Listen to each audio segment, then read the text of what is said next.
I think the last 100 days have gone very, very fast, and the last 3 months have been filled with all sorts of things. Trying to understand the job, get to know the job.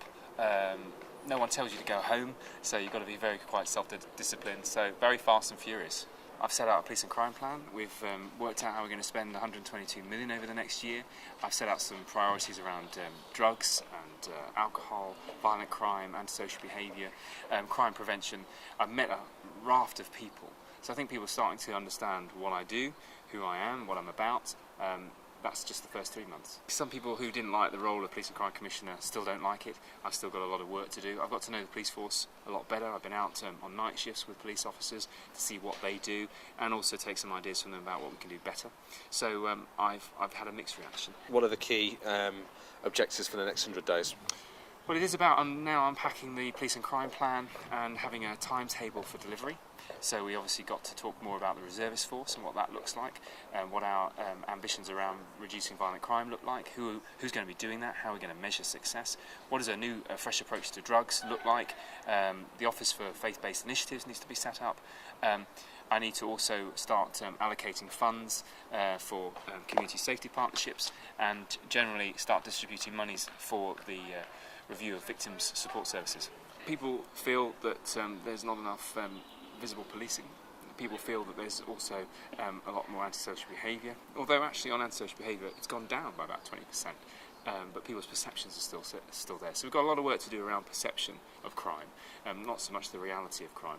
I think I've got a job to do in communicating with the public about what the police force is for, but what it's going to look like for the 21st century. What's your relationship like with the police force, with people like the Chief Constable? It's a bit like a marriage. I think we're getting into the relationship and getting to know each other better. I think there's a lot more work to do. I need to communicate with frontline officers. We're going to have a series of seminars. I'm going to meet with about 135 officers at a time, along with the Chief Constable, and we're going to talk about what we're planning to do, but also give them the opportunity of asking me some difficult questions. The fire service and the police service already work very closely together, and it's about basically moving that forward a bit more. We're both under financial pressure, so we need to look at how we can integrate, and that's the word I'm using, integration rather than merger. I'm not talking about taking two organisations and making them into one, but I think the people in Northamptonshire, when they dial 999, should be in a position where the person answering that call says, what's the nature of your emergency, rather than which emergency service do you require. We're still too far removed from actually having a joined up service of blue lights, and I think that's where we need to get to.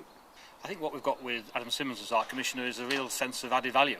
He brings lots of creativity, innovation, his contacts across the county, his knowledge of the county, and in challenging times for the police service, any big organisation welcomes creativity and innovation, and my job is to put that into practice as the Chief Constable, and our relationships in putting that into practice are going well. So what are some of the things which you think he's done well in his first 100 days? Well, we've established the Police and Crime Plan. That's got all the things that are right for the people of the county. It's different, but it's also very consistent with the things that we've been focusing on for many years: violence, serious acquisitive crime, antisocial behaviour, drugs and visibility. Safer communities, that's what the people of the county want. That's in the plan, and we move forward to deliver that.